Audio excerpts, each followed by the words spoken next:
Hi, let me tell you a story. So I was eating the most delicious, tasty, scrumptious cereals in the entire history, and one of them tasted weird. So I analyzed what it was consuming, and it turned out to be a cereal that had an incorrect ingredient mixture, and that made me think, man, Be a Chat avatars are so cute. How is it so? Well, of course, it's how the model looks, but another big part of its visual appeal is how its materials look. Take for example this gem that has been lost to time, Lexidol and Rantis's Lexichi B4, which to this day I still consider it a very well made and simple to set up avatar base. Please were optimized avatars. From this base, many other Chi models have branched, such as the Zoichi, Kopuchi, Rantichi, Kaina, Monkichi, Pobichi, Narachi, and from there other bases appeared like Mary's, Maruchi, and Data. I am totally not indirectly telling you to have Nanachi avatars, totally not, because they're well optimized and adorable. Something that is characteristic from Lexichi B4 is that it was made in the time where VHat had a 20,000 polygon limit, so some sacrifices had to be made, specifically sacrifices in topology, call them sacrilege if you will. As a cost of this, the avatar used a flat shader by default called Cube's Toon shader. What a time that was, because with any type of normal dependent effect, the avatar would look like this. Another example is the avatar I used on my first scripted video called Grey Tan. This avatar is meant to fit a Toon style, which means the mouth looks like this with smooth lighting. And I could go on and on about the importance of shading in avatars, like how matte caps shouldn't be used to replace lighting and reflections, or how adding AKFR maps on your avatar would make it look any better. But I have one rule, and that is, if I yap about something, then something I have to do about it. That's something being showing you how to make your own shader for avatars. Start by creating a new one-layer shader as always. Our pass needs a tag named light mode, which will be set to forward base, which is the render mode that VHat uses. This render mode is lightweight memory-wise, but Unity, for some evil reason, decided to separate its forward renderer in two stages. One for the ambient and directional light, or baked light, and then another one for every extra light, which, if you don't know, causes overdraw. No one is safe from guilt though, be damned if I catch you putting unnecessary real-time lights on your map. In anyways, just as a very wise VHat user once said, "It's not the avatar that's lagging you, it's not this fault, because you had an easy to cheat .exe to this game." Whatever. With the use pass command, use the standard shader shadowcaster pass, that is standard/shadowcaster. This will take the shader's pass and insert it on yours. Since I don't expect any vertex displacement to be done, a custom shadowcaster pass won't be necessary. The properties we will first use are the main texture, which is there already, the base color as a color property with its value being white, and the occlusion map. We will add more as we go. We will include auto-light.cging to render shadows and lighting.cging, because if I declare light color 0, I will probably upset my Unity role model Bengalis, and that will make me very sad. We will get the meshes, normals and tangents alongside the already written Vertex position and UV coordinates. Our Vertex to Fragment structure will return a clip position as always, the UV coordinates, fog coordinates, then the world position, view direction, normal, tangent, bitangent, and all of them as float 3 vectors. Since the main texture is declared here, we will also declare the occlusion map, along with its scale and offset properties, and the base color as a float 4. The Vertex shader already has the clip position and fog coordinates, although for the UV coordinates we will remove the transform text macro. What this does is scale and offset the UVs depending on the respective textures parameters, which are adjusted on the inspector. My order for these vectors are always first the world position as Unity_object_world multiplied by the Vertex position, then the view direction as _world space camera pos minus the world position. The world normal, depending on the Unity_assume_uniform_scale keyword, it will be Unity_object_world multiplied by the Vertex normal, or the Vertex normal multiplied by Unity_world_to_object. Don't ask me why. The tangent will be Unity_object_world multiplied by the Vertex tangent at an XYZ swizzle, because the W axis could keep wrong values. The bitangent will be the cross product between the world normal and the world tangent, multiplied by the Vertex tangent's W axis and Unity_world transform params W axis too. These two parameters flip the direction depending on the model's configuration and the renderer's configuration, because DirectX and OpenGL are in a war to see who dominates the normal vector market. Be aware that all direction vectors, these being the view direction, normal, tangent and bitangent, should be normalized because the object-to-wall matrix contains the scale in the same place as the rotation. But normalizing requires a square root and a division, which is not recommended to do per vertex if it's going to be per pixel data. Just keep in mind, if the operation you are going to perform on a vector that is not uniform, doesn't have a linear shape, which is the case for the two I mentioned before, they're going to look very different in the fragment shader. So the first thing we are going to do in the fragment shader is normalize in the view direction, normal, tangent and bitangent. Then the color will be the main texture, sampled on the UV coordinates multiplied by the XY axis of the texture scale and offset property, and added by the ZW axis of the same vector. Then it will be multiplied by the base color. The ambient occlusion will be the occlusion map sampled on the UV coordinates multiplied by the XY of its scale and offset vector and added by its ZW2. With the needed vectors and values, we can begin doing cool shaders, starting with a shader that doesn't need any of the vectors I made you right before that. A flat shader. Flat shaders are a very simple type of LED shader, since Unity calculates static lighting for dynamic objects as light probes and reflection probes, at least in forward rendering, at least outside of HDRP. Don't use that, why even? Create a flow tree for the ambient lighting, and another flow tree for the direct lighting, both starting at 0. The ambient lighting will take the constant polynomial of the spherical harmonics, which is a fancy name, but I can just define it as the average ambient lighting. This value is packed in the W channel of the first spherical harmonics, called unity_shar, G and B. With these values we will build a flow tree. Next, the direct lighting will be _light color 0, but we want to do something else too. _light color 0 is the color at the zone where the dot product is 1. If we extend this on the whole material without averaging it, the avatar will be too bright. So to get the average, we will have to think with gradients. We know that the dot product between the normal and light direction ranges from -1 to 1, which is then saturated to remove negative values. How do we turn this gradient flat, keeping its volume? Well, of course, a fluid simulation. Okay, I was joking. Or was I? Taking advantage of this gradient being linear, we know that the double of its value can make a rectangle that fills half of the range, which means that getting its half will give the same value to the whole range. If we remove the double we added by dividing it by 2, we will get the average of the gradient, which is 0.25. After getting the ambient and direct lighting, we can get the rest of the shader. The overall lighting is the ambient lighting multiplied by the ambient occlusion, summed by the direct light. The lighting will then multiply by the color, and that should be everything. The last thing you gotta do is return a float 4 with the lighting, then one for the alpha channel. This shader is clean and performant. I use it on some of my avatars because they look very nice with it. You can try it on yours too. If you don't feel like writing it to test it, VHChat's mobile Toon lit shader also does flat shading. After doing flat shading, you can modify it to do a very common type of Toon shading, which is cell shading. First, since this lighting does use the normals, you might want to apply a normal map to it. On properties, declare a 2D texture for the normal map, which Unity calls it _bump map by default, so I will go with that for compatibility. Its default value will be bump, and also declare a 0 to 1 range property for the intensity of the normal map. Declare the texture as a sampler 2D with its scale and offset, and declare the normal map intensity range as a float. Then in the fragment shader create a float tree for the normal map, which will be unpacked using the unpack normal function you can find on unity.cg inc. Sample the texture in the UV coordinates, scaled and offset the same way as the LV texture. Using alert, the normal map will range from Z, which is a flat normal, to itself, depending on the normal intensity.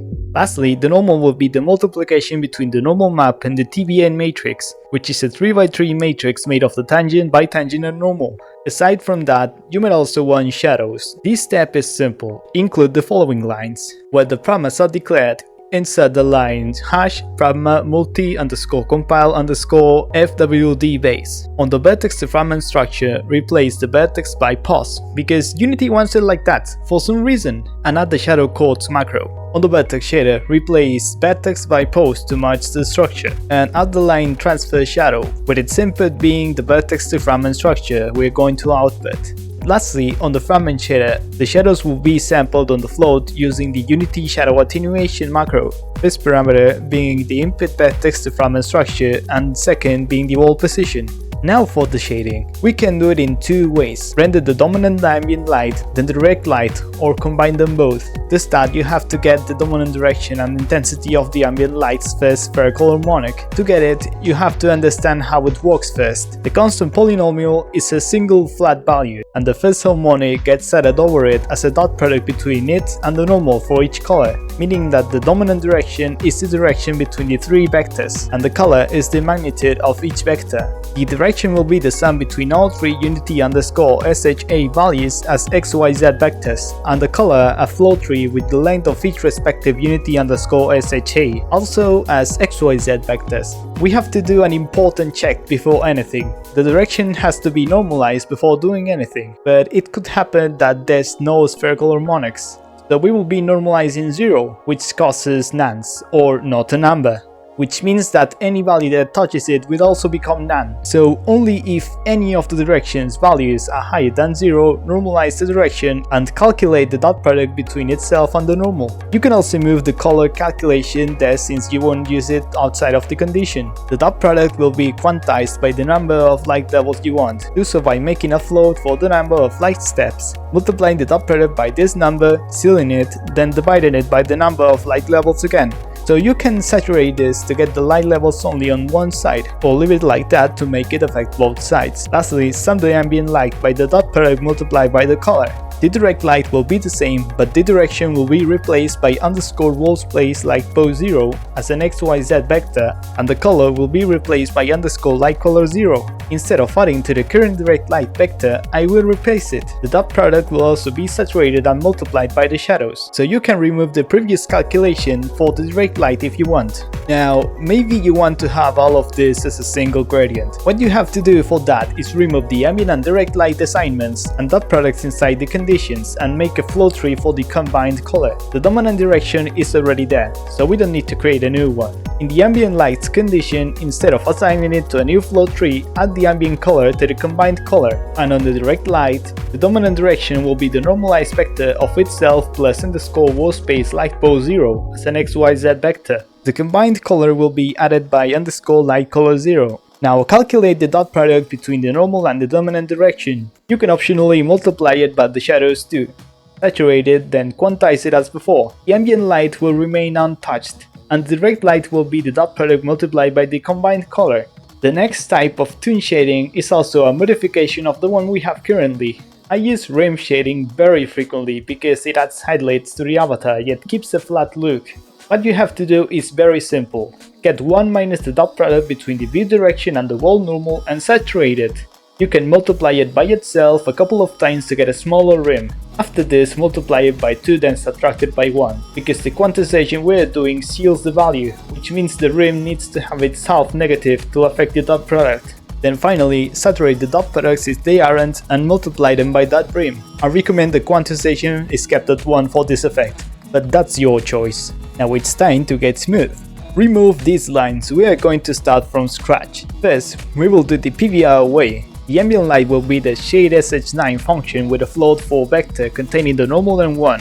Then the direct light will be the saturated dot product between the normal and underscore wall space light pose 0, multiplied by underscore light color 0 and the shadows. This light model is called Lambert, and it's the most common light model you can find in real-time rendering. That was fast, eh? PVR is very nice for realistic avatars, or just PVR avatars, and it's the light model that Unity and most VHAT worlds are intended to work with. By the way, that doesn't mean there's a problem if you use Toon shaders. The true problem is when you use unlit shaders and forced lighting. To make this lighting actually smooth, you don't need to do much either. As I explained before, for the spherical harmonics in the ambient light, the W or alpha value is 1, because unity_SHA contains the average lighting in that channel. Meanwhile, the other 3 are the normal, which means that if you multiply the normal in shade SH9 by a value that ranges from 0 to 1, it will range from flat to PVR. This range is your choice. I will set it at 0.5, you can set it to whatever fits good. Keep in mind that this value can vary depending on the world, so in some places you might look too smooth and in others you might have a harsher lighting than expected. That case doesn't apply to direct light though. Using a variation of the Lambert model called half Lambert, we can smooth the dot product. Simply separate it as a float variable, multiply and add it by 0.5, then multiply it by itself. If you want a more correct half-Lambert model, using Google's filamented slide model, you can keep the same light energy by adding the dot product by 0.5, then dividing it by 2.25. I love this lighting model. Unfortunately, not all maps have a good light setup, and so it's hard to keep good shading with it. Now that you have the lighting, you can do the reflections if you want. Oh crikey, would you look at the time? It is time to hydrate with a special today because I am lazy, I don't want to take water. And so I brought apple juice. You don't want to know how much of a pain in the ass it is to set up full body tracking?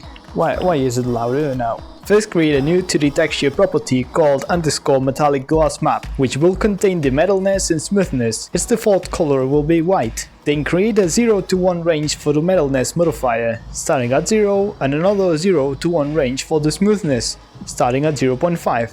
Declare the texture with its scale and offset, then the metalness and smoothness floats. Where you sample the textures, sample the metallic gloss map on the UV coordinates, scale and offset by its respective vector. And with the metalness and smoothness modifier, we will change some things. Using the metallic setup, the red channel is the metalness of the map, so multiply it by the metalness modifier. The alpha channel is the smoothness, which we want to convert to roughness, so subtract 1 by the alpha channel multiplied by the smoothness modifier. Now let's do the reflections. First, get the reflection vector. You can get it using the reflect function. You input the negative view direction and the normal. This function will shift the vector from the normal to the view direction the less the normal face the camera. There's one thing you also have to do, which I do not recommend, and that is cube projection. Unity uses some kind of inverted ray box intersection to stretch the reflection probe across its boundaries.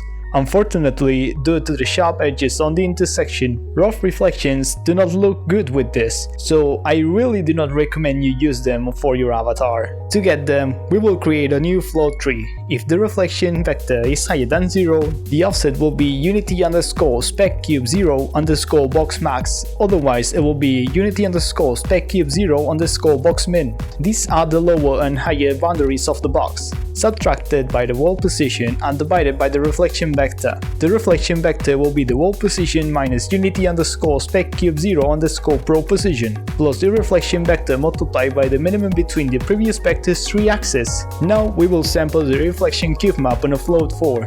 Since the cube map is provided as a texture cube instead of a sample cube, we will have to call the sample level function on the texture instead of textqld. So it will be unity_spec_cube0.sample_level, and inside we have to input first the sampler, which for this texture is sampler unity_spec_cube0. The coordinates are the reflection vector, and the level of detail will be some weird formula that adjusts the roughness to a better gradient. This is the roughness, which is the alpha channel of the metallic gloss map multiplied by 1.7 minus 1.7 multiplied by the same roughness. Lastly, multiply by the number of MIPS that this cube map has, which in case of specular convolution it's always 7.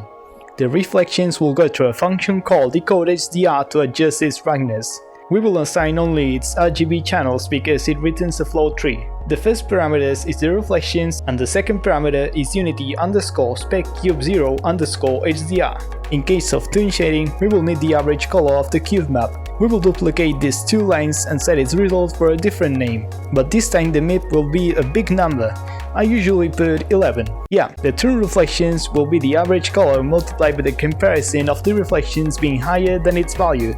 The specular disk for Toon shading is simple. Get the half direction vector as the normalized view direction plus underscore wall space like pose 0, then the saturated dot product between the half direction and normal. To convert this ramp from spherical to linear, we have to get 1 minus the square root of 1 minus that value multiplied by itself. Lastly, multiply this by the dot product between the light direction and normal. That way the disk appears only if it faces the light. The disk will be 1 minus the roughness being higher than this gradient. Add the specular disk multiplied by underscore light color 0 to the reflections and then multiply it by 1 minus the roughness so it fades out the rougher it is. Before applying the reflections, calculate the Fresnel, which is 1 minus the saturated dot product between the normal and view direction raised to the power of 5. Now we have to apply the reflections. Using a loop, we will interpolate between the light result plus the reflections multiplied by the Fresnel multiplied by 0.96 plus 0.04, which is the dielectric factor for most reflective surfaces. On the other side, multiply the reflection by the main color. The loop factor will be the metalness. 0 will be dielectric and 1 will be metallic. For PVR and smooth shading, remove the lines where we calculate the specular disk and modify the reflection color. The reflection is good as it is, but now we will have to do my least favorite path, GGX specular. I have been making shaders for years, yet I still cannot remember this formula. But let's try it. First, get the half direction once again. That is the normalized view direction plus light direction. Now get the 3 saturated dot products between the normal and light direction. Normal and half direction, then direction and half direction. On a new float, we will get the squared roughness, so the roughness multiplied by itself. Then we will get the squared roughness. So get the square roughness multiplied by itself. The specular result will be the normal half dot product multiplied by itself. Multiply it by the squared roughness minus 1, then add 1.00001. Then multiply this by the maximum between 0.1 and the light half dot product multiplied by itself. Multiply it by the roughness plus 0.5, multiply it by 4, and finally multiply it by itself. Lastly, the result will be the squared roughness divided by this value, then multiplied by the normal light dot product. That was something.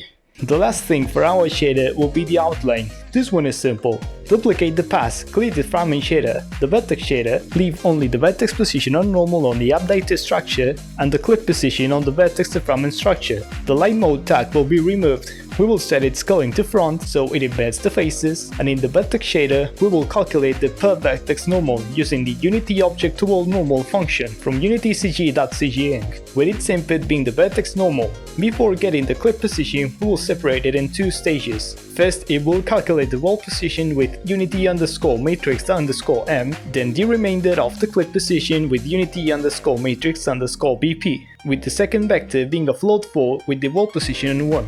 In between, we will add the wall position by the normal multiplied by the outline thickness in meters. For example, my outline will be 2 cm thick, so 0.02. In the Fragment shader, return whatever outline color you want. You can return it as a color property too. I will return black. Make sure the alpha is always 1. And it is done. You finish your first or second, I don't know, avatar shader. Thank you so much for staying here with me. I hope you learned new things with this video and hopefully I was able to help you create your own shader for your avatars. Goodbye, and don't forget to remember,